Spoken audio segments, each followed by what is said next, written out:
अस्सलाम वालेकुम स्टूडेंट्स, कैसे हैं आप लोग। अच्छा, फर्स्ट ईयर बायोलॉजी में आज हम लोगों ने पढ़ना है ज़ाइगोमाइकोटा और हम लोगों ने क्लासिफिकेशन ऑफ फंजाई भी देखनी है। सो बच्चों, ज़ाइगोमाइकोटा फंजाई का पहला ग्रुप है। आपको पता है कि फंगस जो है, फंजाई जो है, they are divided into 4 groups on the basis of their sexual reproduction. Sexual reproduction की बुनियाद पे फंजाई को 4 ग्रुप्स में डिवाइड किया जाता है। अब उन ग्रुप्स के नेम देखें। ज़ाइगोमाइकोटा, इनको ज़ाइगोमाइकोटा इसलिए कहते हैं क्योंकि सेक्सुअल रिप्रोडक्शन के दौरान ये ज़ाइगोस्पोर बनाते हैं। एस्कोमाइसीट, अच्छा ज़ाइगोमाइसीट या ज़ाइगोमाइकोटा सेम नेम है।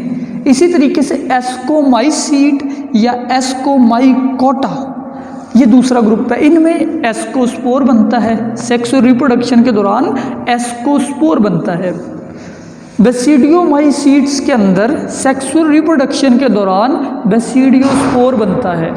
सो बच्चों देखो कि आपने सेक्सुअल रिप्रोडक्शन की बुनियाद पर फंजाई को ग्रुप्स में डिवाइड कर दिया।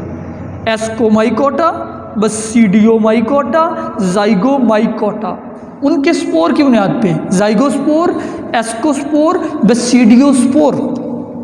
अच्छा, ड्यूट्रोमाइकोटा, ड्यूट्रोमाइकोटा वो ग्रुप है जिसमें नो सेक्सुअल रिप्रोडक्शन। मेरे पिछले लेक्चर्स में आप लोग सुन चुके हो कि इनमें सेक्सुअल रिप्रोडक्शन नहीं होती। सो बच्चों आज हम लोग पहला ग्रुप शुरू करते हैं जिसका नेम है zygomycota, also known as conjugating fungi. क्या कहा जाता है इनको? कॉन्जुगेटिंग यानी मिलाप करने वाली फंजाई। कॉन्जुगेशन आप समझ चुके हैं पिछले लेक्चर में कि जब दो जानदार आपस में जेनेटिक मटेरियल एक्सचेंज करें ना, इस प्रोसेस को आप बोलते हो कॉन्जुगेशन। सो ज़ाइगोमाइकोटा यानी conjugating fungi, also known as zygomycete. इनमें क्या होता है? ड्यूरिंग देयर सेक्सुअल रिप्रोडक्शन, जब ये सेक्सुअल रिप्रोडक्शन करते हैं, ज़ाइगोट इज फॉर्म्ड, ज़ाइगोट बनता है from directly by fusion of hyphae. इनके हाइफी आपस में फ्यूज होते हैं। जैसे कि बच्चों ये एक साइड से हाइफी आ रहा हो, ये दूसरी साइड से आ रहा हो, दोनों हाइफी अगर कंपैटिबल टाइप के हैं, ये यहाँ पे आपस में फ्यूज हो जाएंगे। फ्यूज होने के बाद इस पॉइंट के ऊपर क्या बनाएंगे? ज़ाइगोट बनाएंगे। ठीक है बच्चों, हाइफी यूं फ्यूज हुआ है और उस जगह पे बनाते हैं ज़ाइगोट। तो इनमें ज़ाइगोट बनता है, इसलिए दे आर ज़ाइगोमाइसीट। समझ आई? ज़ाइगोमाइसीट क्यों नाम दिया गया या कॉन्जुगेटिंग फंजाई क्यों कहते हैं? बिकॉज दे कॉन्जुगेट, ये मिलते हैं, मिलाप करते हैं। अब इनमें ज़ाइगोस्पोर बनता है।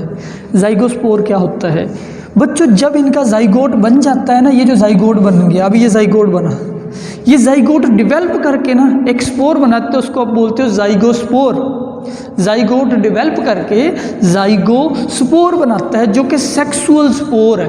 ठीक है, तो ज़ाइगोस्पोर की definition, zygote develop into temporary, zygote एक आरजी सा स्ट्रक्चर बना देता है, टेम्परेरी मीन आरजी। डॉर्मेंट, डॉर्मेंट मतलब ख्वाबीदा। मिसाल के तौर पे ये जो इनका ज़ाइगोस्पोर होता है ना, ये इनको अनफेवरेबल कंडीशन से बचा सकता है। अगर हालात ठीक ना हो तो इनका ज़ाइगोस्पोर इनको प्रोटेक्ट करता है। फिर इनमें dormant and thick walled resistant structure, ये थिक वॉल मजबूत दीवार होती है। जब ज़ाइगोस्पोर बन जाता है ना, तो ज़ाइगोस्पोर की बच्चों वॉल बहुत सख्त हो जाती है, यूं हार्ड हो जाती है। यूं ज़ाइगोस्पोर इनकी लंबे अरसे तक प्रोटेक्शन कर सकता है। और डॉर्मेंट भी होता है, यानी कि अगर हालात ठीक ना हो तो अपनी ग्रोथ को रोक लेता है, और जब हालात ठीक हो फिर फंजाई को ग्रो करने के काबिल बनाता है। अच्छा, तो इन फंजाई में ज़ाइगोमाइकोट्स में मियोसिस भी होती है एंड स्पोर भी पैदा होते हैं, यानी ये दोनों रिप्रोडक्शन करते हैं। ये सेक्सुअल भी करते हैं, एसेक्सुअल भी। सेक्सुअल रिप्रोडक्शन के दौरान इनमें ये बनता है ज़ाइगोस्पोर, और जो नॉर्मल रिप्रोडक्शन है उसके दौरान जो आम स्पोर होते हैं ना, वही बनते रहते हैं। ठीक हो गया बच्चों। बाकी spore produce new fungi. Asexual reproduction के दौरान इनके जो स्पोर बनते हैं वो नया फंजाई बनाते हैं। And they are coenocytic. बच्चों कोएनोसाइटिक जो है वो नॉन सेप्टेट हाइफी को कहते हैं। ऐसा हाइफी जिसमें क्रॉस वॉल ना हो। अगर बच्चों क्रॉस वॉल ना हो, ये एक हाइफी है, इसमें क्रॉस वॉल अगर है ये सेप्टेट है। अगर क्रॉस वॉल नहीं, वैसे ही न्यूक्लियस पड़ा हुआ है, ये कोएनोसाइटिक है। अब ये यहाँ पे आपके पास ना इसकी एग्जाम्पल है राइजोप्स, ब्रेड मोल्ड भी इसको कहते हैं। ब्रेड मोल्ड, रोटी के ऊपर काले रंग की फंगस आ जाती है, दैट इज राइजोप्स। अच्छा, इस फंगस का आप लाइफ साइकिल देखिए कि ये कैसे एक रोटी से दूसरे पे फैलती है। पहले मैं आपको इसकी एसेक्सुअल रिप्रोडक्शन के बारे में बताता हूँ।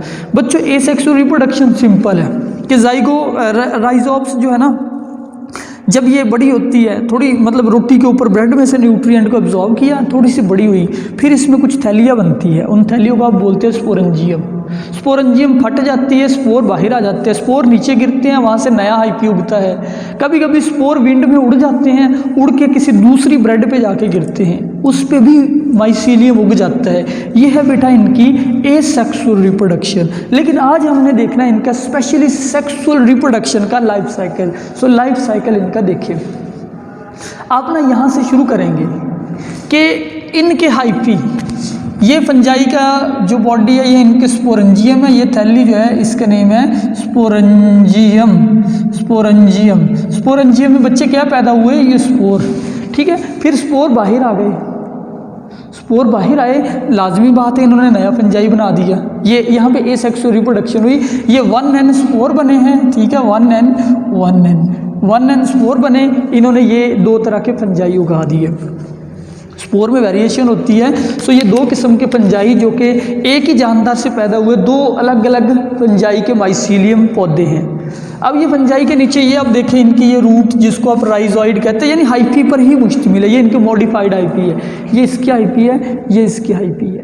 ये दोनों कंपैटिबल टाइप है, यानी आपस में कॉन्जुगेट कर सकती है। तो देखिए ज़रा मज़े की चीज़ देखिए कि इसका ये जो हाइफी है ना, ये जो एक पौधा है, इसको आप बोलेंगे पॉजिटिव, दूसरे को बोलेंगे नेगेटिव। सेक्सुअल रिप्रोडक्शन होनी है ना बच्चों, मेल और फीमेल होते हैं ना।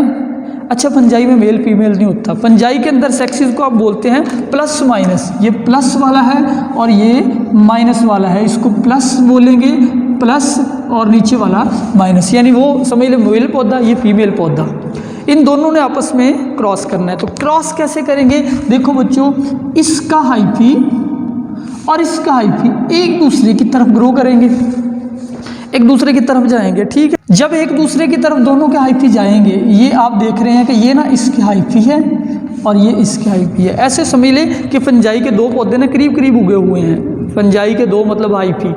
अच्छा, वो दोनों सेक्सुअल रिप्रोडक्शन करना चाहते हैं, उनके हाइफी एक दूसरे की तरफ ग्रो करते हैं। यहाँ पे आपको मैं एक बात और बताता हूँ जो हमारी बुक में ने लिखी। हाइफी को एक तरफ ग्रो करने के लिए ना एक चीज़ चाहिए होती है, उसको बोलते हैं फेरोमोन्स। मसलन ये एक फंजाई का हाइफी है, ये दूसरे का, ये दोनों एक दूसरे की तरफ कैसे ग्रो करते हैं, ये वाला जो हाइफी है ना ये केमिकल खारिज करते हैं और ये वाला भी फेरोमोन, जिसकी वजह से इनके ये जो हाइफी है ना ये लंबे होकर एक दूसरे की तरफ आ रहे हैं। ये देखो यहाँ पे आ रहे हैं, ये मैंने जूम करके डायग्राम बनाई है कि दोनों के हाइफी, ये प्लस वाली टाइप है, ये माइनस वाली टाइप है। तो दोनों के हाइफी एक दूसरे की तरफ आ रहे हैं, प्लस माइनस। अच्छा, आने के बाद ये दोनों करीब आ गए, यहाँ तक देखिए ये भी 1n है, इसके सेल भी और इसके भी 1n है। ये सारा ऊपर वाली जो आप स्टेज देख रहे हैं ये हैप्लॉइड है। ये जो स्टेज है सारी ऊपर वाली, यानी इस लाइन से मैंने ऊपर जितने भी बनाए हैं वो आप हैप्लॉइड देख रहे हैं, नीचे जो भी चीज़ है वो डिप्लॉइड है। सही है बेटा। अब देखिए प्लस 1n और 1n जो है इनमें न्यूक्लियस है, कोएनोसाइटिक हाइफी है ना, तो न्यूक्लियस यूँ है। अब ये न्यूक्लियस भी करीब आए, इसके न्यूक्लियस जो है ना वो करीब आए। दोनों जब करीब आए ना एक दूसरे के, ऐसे बन गए, ये बीच में ना उनके दरमियान में ना ये वॉल जैसी दो बन गई। इस स्ट्रक्चर को बच्चे आप बोलते हैं गैमाटेंजिया। अगर मैं आपको गैमाटेंजिया थोड़ा सा बड़ा करके यहाँ कहीं बना के दिखाऊँ ना, गैमाटेंजिया ऐसे है कि ये जो प्लस वाली टाइप है उसने भी एक सेल सा बना दिया, ये जो माइनस वाली टाइप है उसने भी एक सेल सा बना दिया यूँ। इसके अंदर भी कुछ न्यूक्लियस मौजूद है, उसके अंदर उसके अपने एप्लॉइड न्यूक्लियस मौजूद है। जब ये स्ट्रक्चर बन जाए, अभी फर्टिलाइजेशन नहीं हुई, इसको आप बोलते हैं गैमाटेंजिया। खैर, गैमाटेंजिया फिर आपस में दोनों इनके दरमियान में पर्दा ख़त्म हो जाता है और न्यूक्लियस आपस में मिल जाते हैं। ये सारे न्यूक्लियस, ये जो जाइगोट बन गया। जाइगोट जो है फ़ौरन से एक सेल वाला नहीं, यानी कि ऐसे ये सारे न्यूक्लियस फ्यूज़ हो गए, ये दोनों फ्यूज़ हुए, यहाँ पे 2 बने, ये दोनों फ्यूज़ हुए, अब ये 2n न्यूक्लियस बन गए। ठीक है, अब ये 2n न्यूक्लियस यानी कि अब ये बन गया zygospore. This is now zygospore. बच्चों क्या बन गया? Zygospore 2n। ठीक है, ये है अब 2n जाइगोस्पोर है, जो कि थिक वॉल है, जिसकी थिक वॉल है, जो कि रेजिस्टेंस है, जो कि काफ़ी देर ऐसे रह सकता है, बर्दाश्त कर सकते हैं कंडीशन को। जाइगोस्पोर जो है फिर वो जर्मिनेट करता है, यानी उसमें से नई थैली निकलती है, यूँ नया हाइफी पैदा हुआ, ये उसकी नई स्पोरेंजियम, और फिर वो जो स्पोरेंजियम है वो अगेन स्पोर बनाएगी, यहाँ पे हो जाएगी मियोसिस। स्पोर कैसे बने? मियोसिस से, और इसलिए ये वो फिर से हैप्लॉइड चीज़ें बन गई। अच्छा बच्चों, कभी कभी ये फंजाई ना यानी कि एसेक्सुअल रिप्रोडक्शन ही करती रहती है, यानी कि ये जो लाइफ साइकिल है ना, ये यूँ फंजाई इसने स्पोर बनाए, स्पोर फिर से इसी को बना देंगे। अगर लाइफ साइकिल यहीं तक रिपीट होता रहे, इसको बोलेंगे एसेक्सुअल लाइफ साइकिल। ये वाला fungi spore, spore give rise to new fungi. ठीक है बेटा, तो ये था जाइगोमाइकोटा, और ये थी उसकी एक एग्जाम्पल राइजोपस और उसका लाइफ साइकिल। अगर बच्चों कोई क्वेश्चन है वो कर सकते हैं आप मुझसे। अल्लाह हाफिज़।